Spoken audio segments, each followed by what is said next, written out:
Let's consider a hypothetical scenario. Your boss asks to see you as soon as you get in at work. You go to his or her office and are told that you're being laid off. It's an unfortunate and regrettable decision.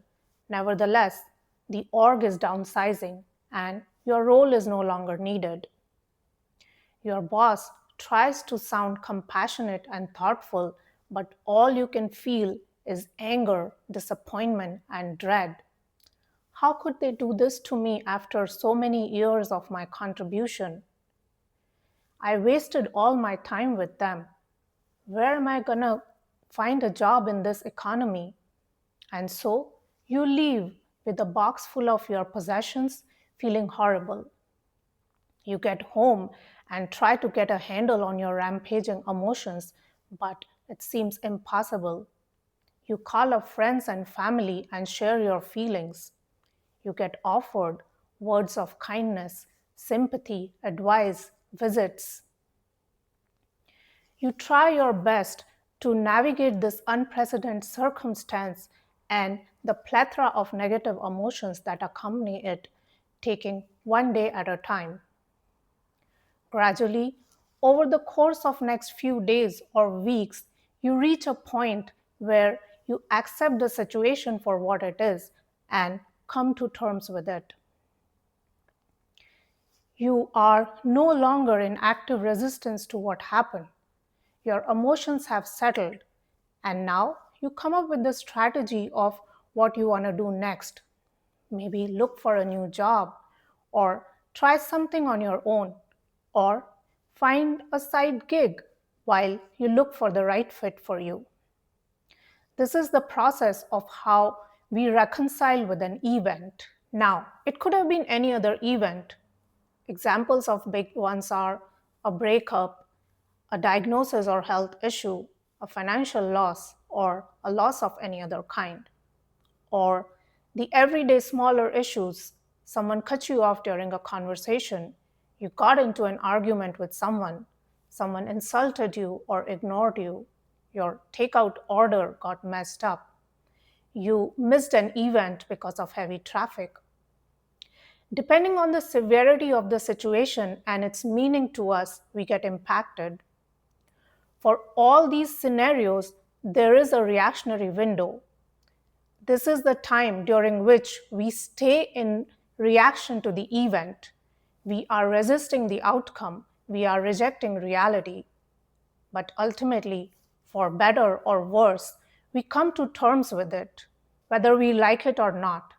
In some cases, we make peace with the situation, cut our losses, let bygones be bygones, and move ahead. But in other cases, especially the bigger, significant ones, although from the outside it may appear that we have moved on, we are never able to completely accept the situation and we hold ourselves in resistance to it. There are two factors that determine how our experience with undesirable situations will be. Number one, the duration of our reaction to the situation when we stay in active resistance. And number two, suppression of the negative emotions that we encounter during these undesirable events. The sooner we can come to terms with what took place, the faster we can move on. Now, this does not mean forcing ourselves to hurry before we are able to process our feelings. In fact, the reason we cannot reconcile with an event is because we are not ready to accept what happened, and so we keep denying our feelings. So, what this means is we try to practice staying open even when the mind is actively resisting, or otherwise, we are fighting two battles. Number one, we are dealing with the aftermath of the negative situation. And number two, we are also dealing with the misery that is being created by our minds, saying, this shouldn't have happened, this is wrong, why am I facing this? He shouldn't have done that, she shouldn't have said that. When we practice staying open in our life using meditation or other mindfulness techniques, then we can stay present and witness these thoughts and feelings, even if they are negative. That's what they teach us in meditation, to focus on the breath or a mantra while we are observing these thoughts, feelings, and emotions without getting involved. Now, this does not mean we are resisting these negative emotions, but we are adopting a witness mode where we are letting these feelings come in, but we are not getting trampled by them. We are not getting drowned in these feelings, but at the same time, we are not trying to push them away. So the feelings come in, we feel the intensity, we feel hurt, pain, anger, but at the same time, we also try to process them. We keep watching them, we keep breathing and allow this experience to pass through us.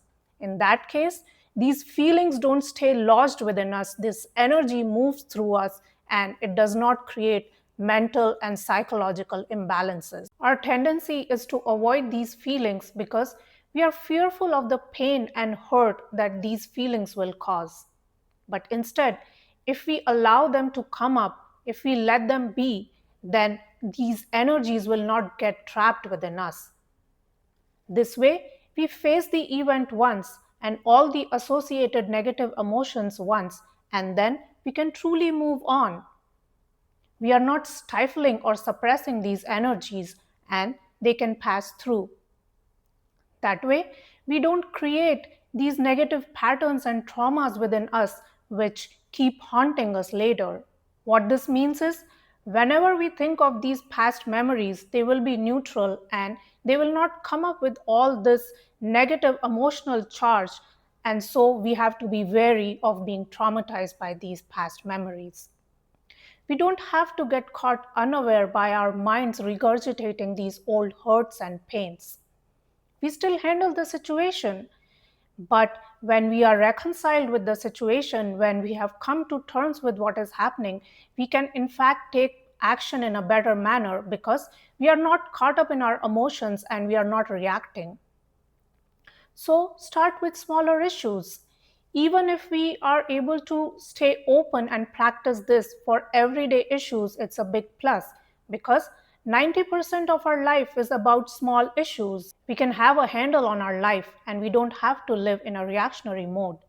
If something bad happens, acknowledge, process, allow, and then let it pass. This way, you let yourself heal and you don't create new neurotic patterns, and then you can come to terms with the event. With practice, this reactionary time will get smaller and you will find yourself responding in a more peaceful and less aggressive way to events. There will be less stress in your life. The secondary benefit is since you're not storing and suppressing these negative emotions, you'll also save yourself surprises later when all of a sudden a bad memory resurfaces and hijacks your consciousness, making you behave in an out of character or volatile way. Gradually, you can bring in this attitude to bigger situations as well. We all face hardships in life, but if we try to practice mindfulness, we can sooner make our peace with the negative events. This way, we can accept reality and respond with appropriate steps. And once the event is done on the outside, we can truly be done with it on the inside as well. Thanks for watching. Bye.